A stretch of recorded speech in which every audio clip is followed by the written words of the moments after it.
Bismillahirrahmanirrahim. Assalamualaikum warahmatullahi wabarakatuh. Mengawali pengajian kita, saya akan bacakan satu hadis Nabi.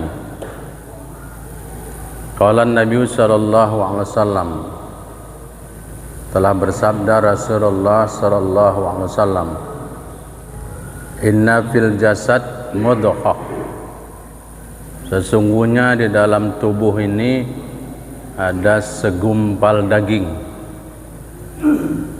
Idza saluhat saluhal jasadu kullu, kalau dia baik maka semua akan jadi baik. Tetapi sebaliknya, wa idza fasadat fasadal jasadu kullu, tapi kalau dia buruk maka semua jadi buruk. Ala wahyal qalb, ketahuilah olehmu, kata Rasulullah, dia adalah hati. Jadi hati kita ini menentukan dalam hidup kita. Kalau hati seseorang itu baik, maka semuanya akan baik. Ngomongnya baik, perilakunya baik, yang dilihatnya juga baik, yang didengarnya baik, dan melangkah ke tempat yang baik-baik. Tapi kalau sudah hatinya buruk, maka buruk semuanya. Buruk perilakunya, buruk ucapannya, buruk pekerjaannya. Jadi hati itu ibarat raja, sedangkan organ tubuh kita yang lain ini adalah rakyatnya. Kalau rajanya baik, rakyatnya juga baik. Kalau hati seseorang itu baik, maka seluruh organ tubuhnya juga baik. Matanya baik, bicaranya baik, telinganya baik yang didengar, melangkah suka di tempat yang baik. Tapi kalau sudah rajanya, hatinya itu buruk, maka buruklah semuanya. Jadi hati kita itu penentu dia. Maka hati manusia itu ada hati yang sehat, ada hati yang sakit. Hati yang sehat itu hati yang tenang, hati yang tentram, hati yang nikmat kalau diajak ibadah, hati yang gemar mendengarkan majelis ta'lim, majelis pengajian yang mengingatkan kita kepada Allah, nyaman melakukan amal ibadah, nyaman melakukan kebaikan. Hati yang sehat itu hati yang tenang, hati yang bahagia. Tapi ada hati itu hati yang sakit. Kalau sudah hati itu sakit, dia sakit seperti tubuh kita ini juga, nggak nyaman. Orang kalau sudah hatinya sakit, hidupnya nggak nyaman, nggak tenang. Nengok orang maju sikit nggak suka, nengok orang sukses sikit nggak mau, nengok orang maju sikit dia pun tak suka. Ya, hati yang sakit itu bikin orang nggak nyaman. Hati yang sakit itu bikin kita cemas, resah, khawatir, nggak tenang. Hidup ini nggak tenang, goyah dia. Oleh karena itu, bagaimanapun kita punya fasilitas dalam hidup ini, kalau hidup kita, hati kita terlalu cemas, apalagi kalau cemasnya itu berlebih-lebihan. Bagaimanapun orang itu kayanya, punya fasilitas mewah, hidupnya akan resah karena hatinya tidak tenang. Oleh karena itulah dalam kesempatan kali ini kita akan jelaskan ada 10 cara untuk mengobati apabila hati itu resah dan cemas menurut syariat agama kita Islam, menurut agama, ya. Karena perasaan cemas dan resah itu bisa menerpa siapa saja, dan tidak kecuali kita juga. Bisa aja seseorang itu tiba-tiba cemas. Kalau orang sudah resah, cemas, hidupnya tidak tenang, akan mempengaruhi semua. Mempengaruhi pekerjaan, mempengaruhi istirahat, mempengaruhi hubungan dengan orang lain, bahkan mungkin saja akan mempengaruhi ibadah dia kepada Allah. Maka menurut Islam ada 10 cara untuk mengobati hati orang yang resah dan cemas. Pertama, membiasakan untuk membaca dan mendengarkan Al-Quran. Kalimatnya itu membiasakan. Bukan mesti banyak, mampunya berapa, tapi membiasakan. Ada satu ucapan sahabat Nabi, namanya Ibnu Mas'ud radhiyallahu anhu. Karena yang berucap ini sahabat Nabi, wajar kalau kita dengarkan. Apa kata beliau? Kalau perasaanmu tak tentram dan pikiranmu gelisah, jiwamu tak tenang dan pikiranmu kusut, maka kata beliau, bawalah hatimu mengunjungi 3 tempat. Bawa hatimu itu mengunjungi 3 tempat. Pertama, mengunjungi tempat orang yang membaca Al-Quran supaya hatimu tenang, atau engkau yang membaca Al-Quran, atau engkau mendengarkan orang baca Quran. Itu yang pertama. Kau kunjungi orang yang membaca Al-Quran, atau engkau membaca Al-Quran, atau engkau mendengar bacaan Al-Quran. Yang kedua kata beliau, engkau pergi ke majelis pengajian yang mengingatkan engkau kepada Allah. Jadi bagaimanapun hati seseorang itu resah, gelisah, nggak tenang, kalau sudah masuk masjid, dengarkan pengajian, apalagi kita diingatkan kepada Allah, mudah-mudahan hati kita tuh jadi tenang dan tentram. Karena memang masjid ini adalah merupakan baitus sakinah, tempat ketenangan. Masjid ini tempat ketenangan, Pak. Kalau mau cari ketenangan di sini tempatnya. Dan yang ketiga kata beliau, engkau cari waktu dan tempat yang sunyi, lalu kau berkhalwat sendiri, beribadah kepada Allah Subhanahu wa ta'ala, mengadu dan meminta kepada Allah. Salat tahajud kita malam. Apa masalah? Kenapa hati kita ini selalu cemas dan resah? Kadang-kadang ada orang yang cemas dan resah tidak tahu sebabnya. Padahal kadang-kadang fasilitas mungkin dia lebih dari orang lain. Tentu ada sesuatu yang salah dari diri kita. Perhatikan firman Allah Subhanahu wa ta'ala di dalam Al-Qur'anul Karim. Dalam surah Al-Fatir ayat 29. A'udzu billahi minasyaitonir rajim.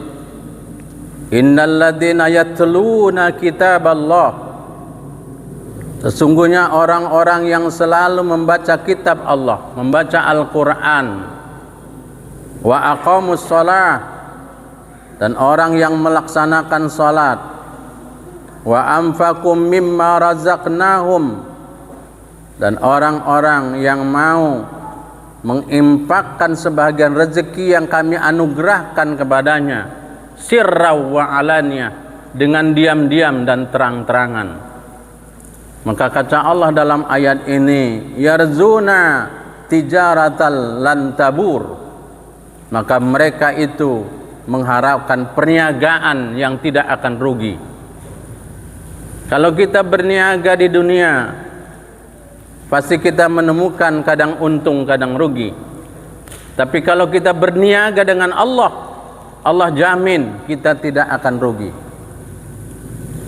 Subhanallah. Mudah-mudahan dengan cara yang pertama ini terjauhkan kita dari hati yang selalu cemas dan resah. Yang kedua adalah melihat orang yang di bawah. Jangan selalu melihat orang yang di atas kita dalam kehidupan ini. Kalau soal dunia, kita lihat ke bawah. Mungkin banyak saudara-saudara kita, Pak, yang kadang-kadang makan aja susah, kadang-kadang tak punya tempat tinggal, apalagi kendaraan, apalagi bisa pergi rekreasi kemana-mana.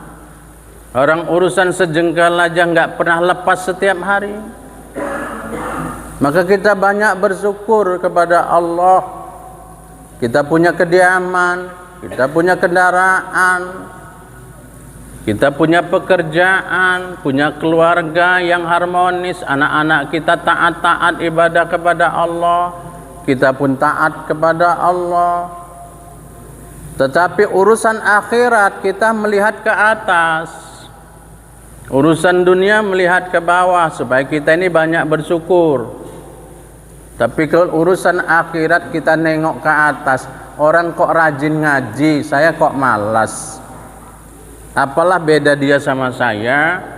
Saya masih muda, sehat, waktu lapang. Orang tiap hari 5 kali ke masjid, saya sekali aja pun nggak pernah.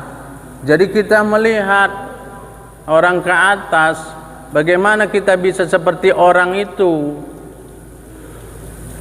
Maka Rasulullah SAW bersabda dalam hadisnya, unzuru ila man huwa asfala minkum wala tanzuru ila man huwa fauqakum. Lihatlah orang yang berada di bawahmu dan jangan melihat orang yang berada di atasmu. Fa innahu, karenanya, azdaru alla tazdaru nikmatallahi alaikum. Kalau kamu selalu melihat orang di bawahmu dan tidak melihat orang di atasmu, maka kamu tidak akan meremehkan nikmat yang Allah berikan kepada kita. Berapa banyak nikmat yang Allah berikan sama kita. Kadang-kadang kita bukan lagi cukup, berlebih. Itu pun kadang-kadang ada sebagian orang tak bersyukur. Itulah yang bikin dia cemas. Itulah bikin hati itu tak tenang, tak tentram. Belum tentu, Pak, Allah tuh sayang kepada seseorang hanya kita lihat dari luarnya saja. Belum tentu orang kaya yang harta banyak itu tanda Allah sayang kepada dia. Belum tentu, Pak. Mungkin saja Allah tuh meletakkan kepada seseorang yang hidupnya sederhana, tapi di situ letak kebahagiaan seseorang. Dan itu yang disayangi Allah, itu yang diberikan Allah, kebahagiaan itu. Oleh karena itu, para jamaah yang dicintai Allah, nasihat Nabi ini penting jadi perhatian kita.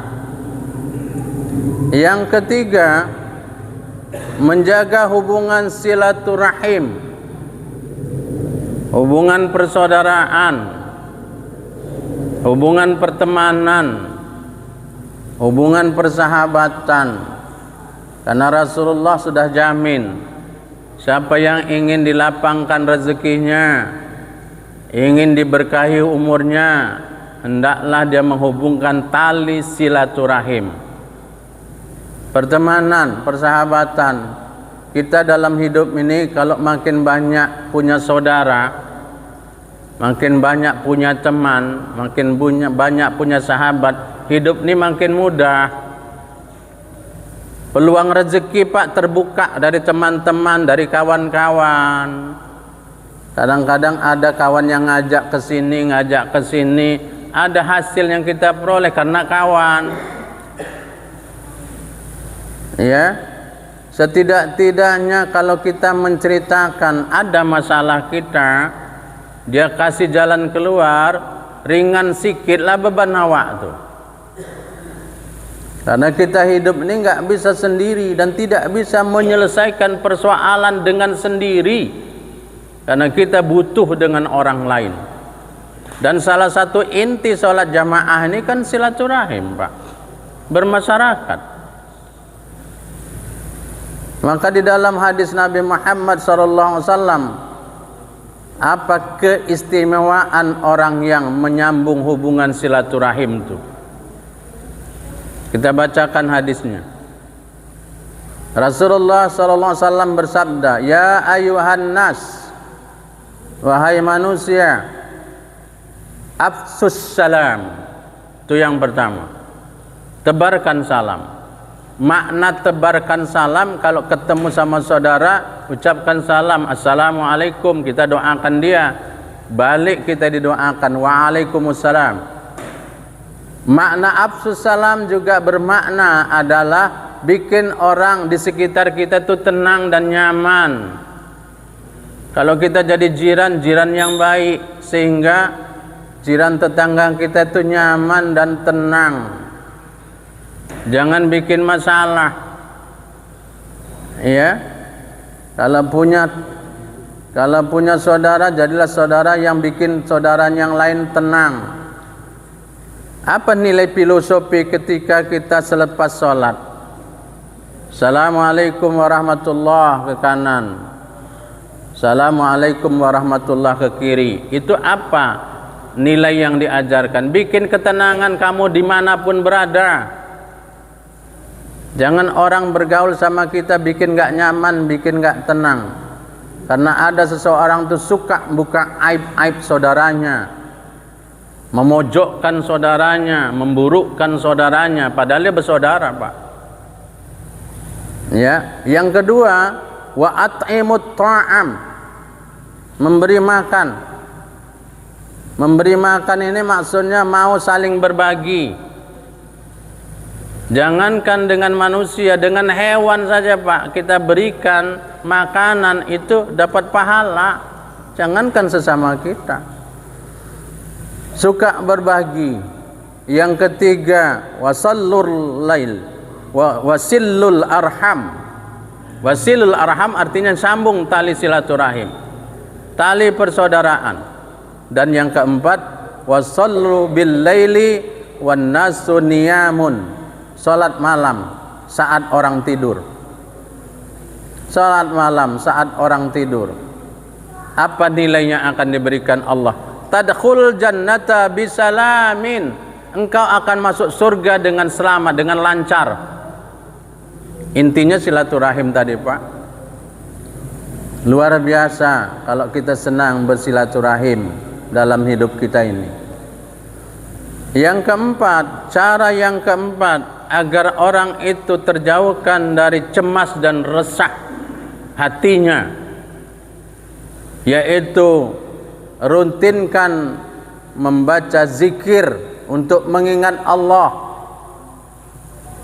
Sambil duduk kita, sambil berdiri, sambil berjalan, sambil nunggu waktu-waktu sholat. Dan itu bisa kita lakukan. La haula wa la quwwata illa billah. Tidak ada daya dan kekuatan kecuali kepada Allah.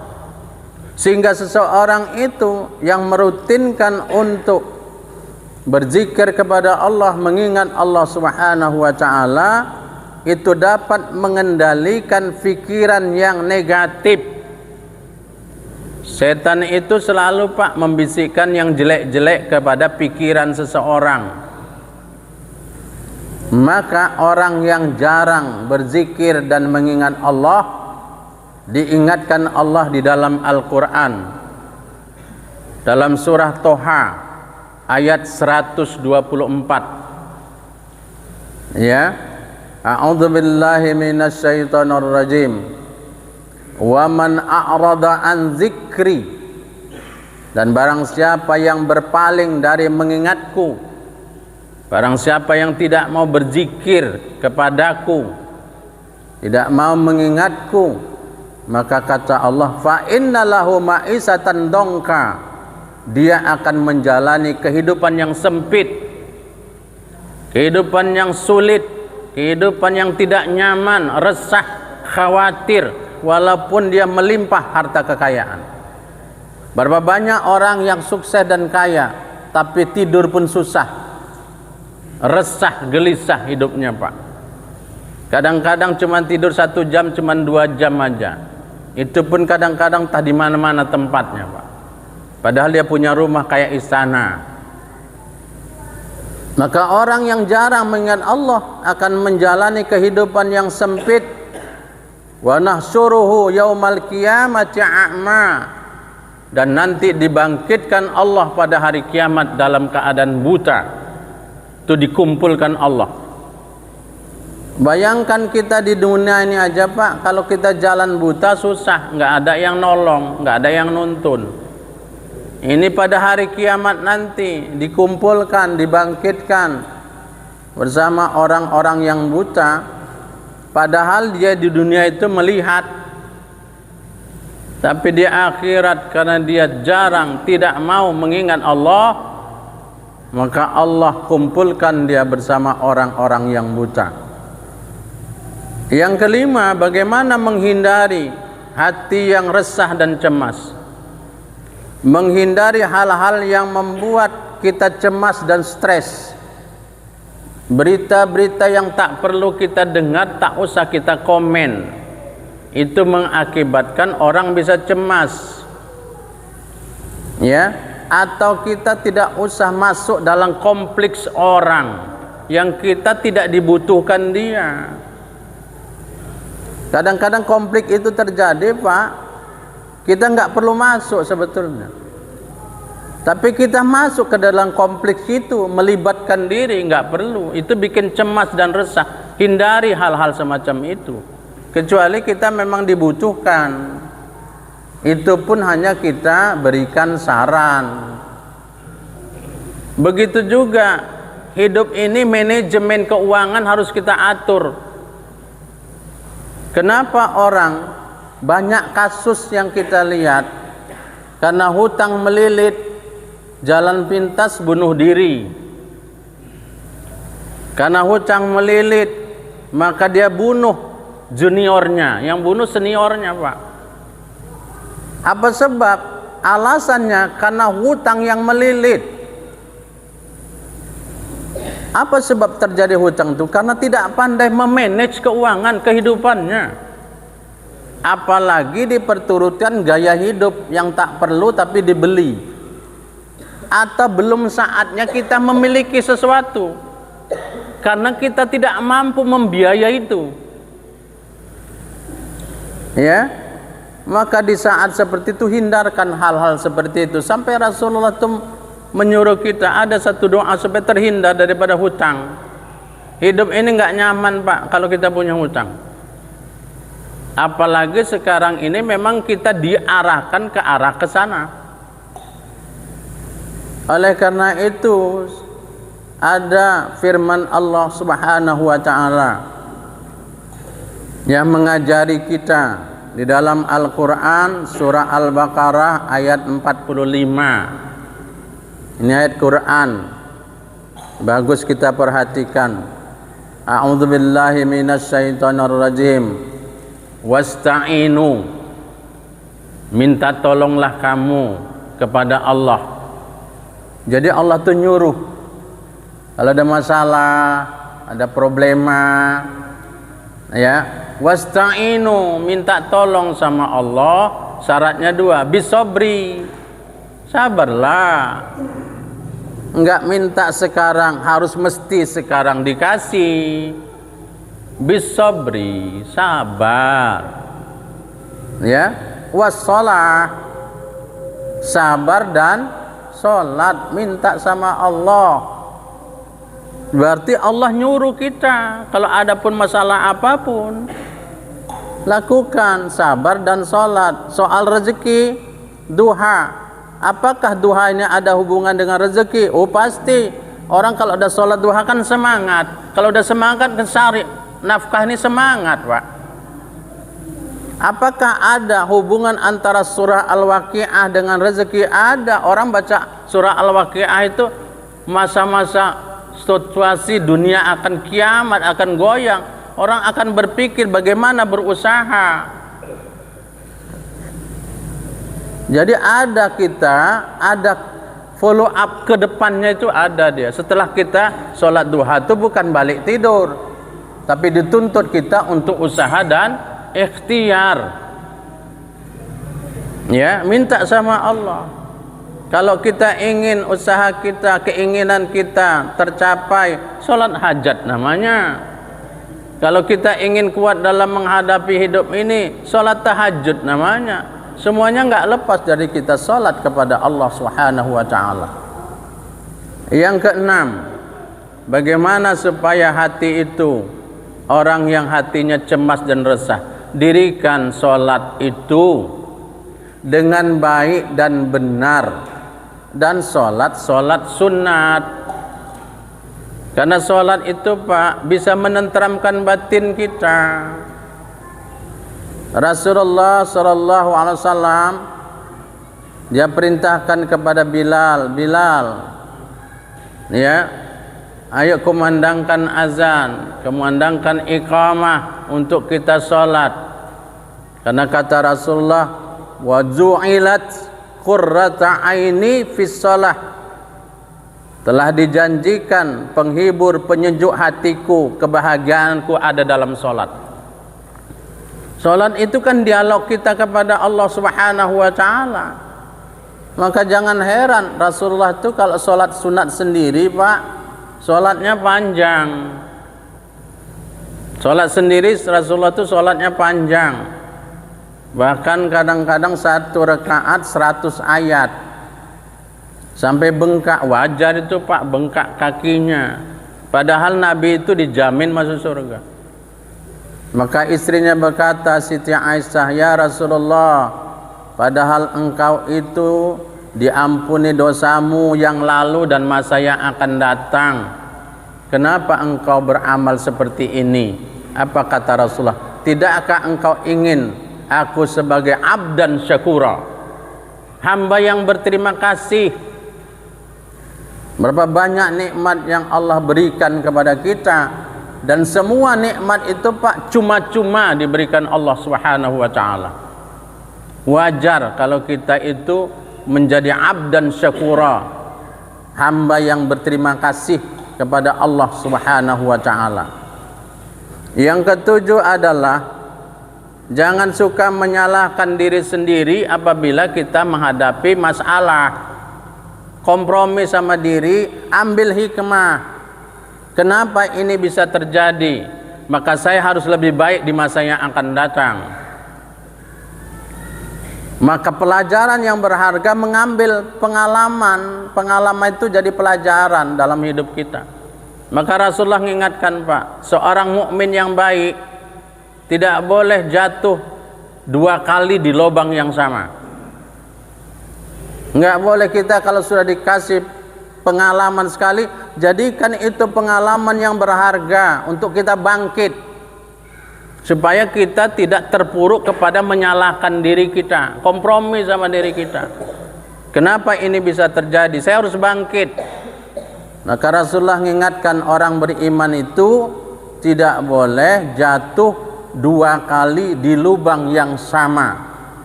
Itu nasihat baginda Rasulullah sallallahu alaihi wasallam.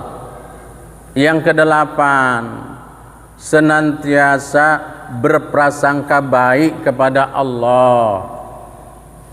Kalau bahasa agamanya itu husnuzon billah, prasangka baik kepada Allah. Allah lah yang memiliki kekuasaan penuh untuk memutuskan segala sesuatu, termasuk segala hal apa saja yang akan terjadi. Apa saja pun yang terjadi di alam ini atas kekuasaan Allah dan kehendak Allah. Kita cuman berusaha dan berikhtiar minta yang terbaik kepada Allah Subhanahu wa taala. Maka di dalam hadis Nabi Muhammad sallallahu alaihi wasallam dijelaskan bahwa iza ahabba abdi liqa'i ahbabtu liqa'ahu wa iza kariha liqa'i karihtu liqa'ahu. Sesungguhnya seorang mukmin ketika ia berbaik sangka kepada Tuhannya, maka dia akan memperbaiki amalnya. Dia akan perbaiki amalnya karena dia yakin setiap dia berbuat baik pasti dibalas Allah baik. Tetapi kata Rasulullah, sementara orang yang buruk, orang yang berprasangka buruk kepada Tuhannya sehingga dia melakukan amal keburukan kepada Allah, selalu berpikiran buruk. Orang beriman itu Pak harus berpikiran baik, pasti ada hikmah di sebalik itu. Belum tentu kita dikasih sakit itu tanda Allah nggak suka sama kita, jangan salah. Karena kata Rasulullah, seorang yang sakit itu, ya, apabila dia ikhlas menerima sakit itu, maka Allah gugurkan segala dosa-dosanya. Bukankah itu satu wujud sayang Allah sama kita? Orang yang sakit itu Pak baru terasa, dia baru tahu betapa nikmatnya sehat. Ada hikmah di sebalik itu. Maka kita selalu berprasangka baik kepada Allah Subhanahu wa taala.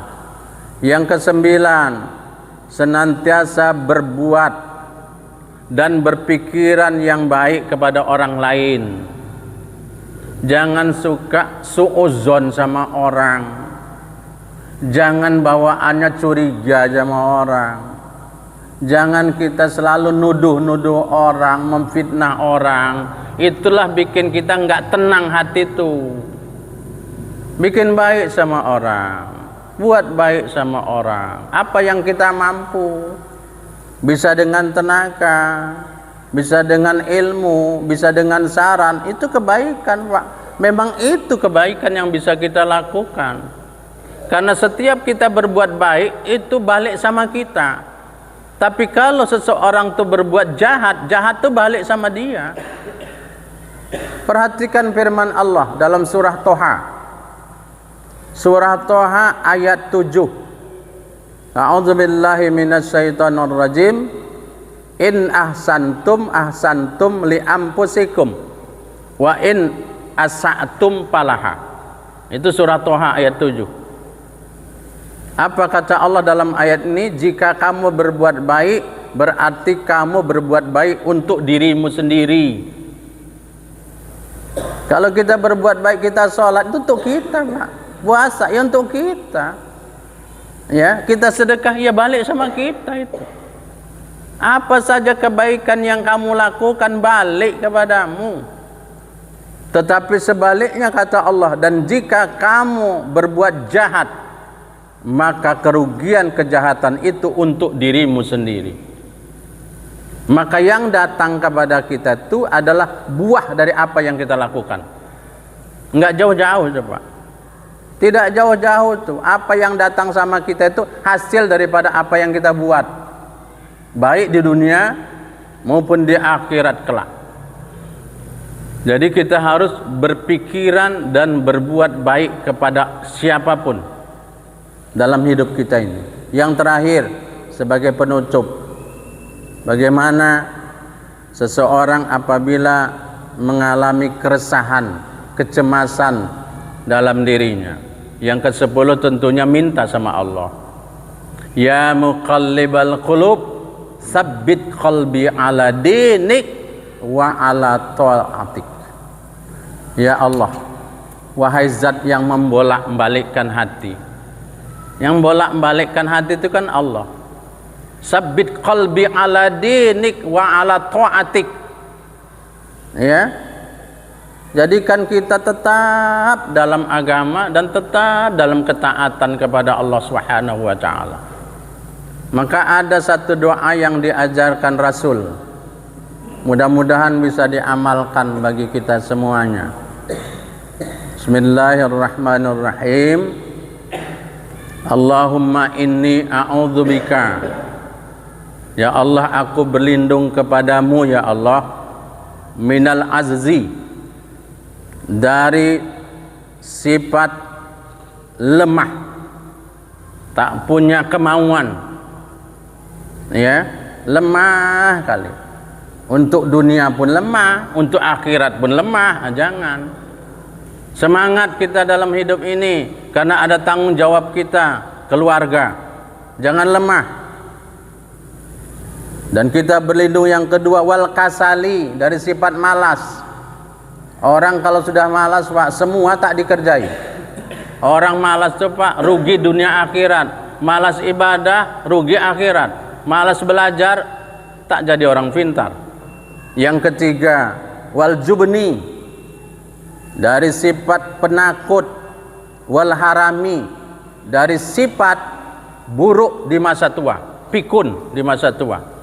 Berlindung kita kepada Allah supaya kita jangan pikun di masa tua. Yang terakhir, kita berlindung dari wal bukhli, dari sifat kikir, pelit, kedekut, tak suka menolong orang lain. Mudah-mudahan inilah 10 cara untuk mengobati siapa saja yang mungkin suatu saat hatinya cemas, resah, tidak tenang. Maka tidak ada jalan lain, obatnya tentu dari tuntunan Allah Subhanahu wa taala dan petunjuk hadis-hadis Nabi Muhammad sallallahu alaihi wasallam. Terima kasih, mohon maaf, sampai bertemu kembali. Billahi taufiq wal hidayah. Wassalamualaikum warahmatullahi wabarakatuh.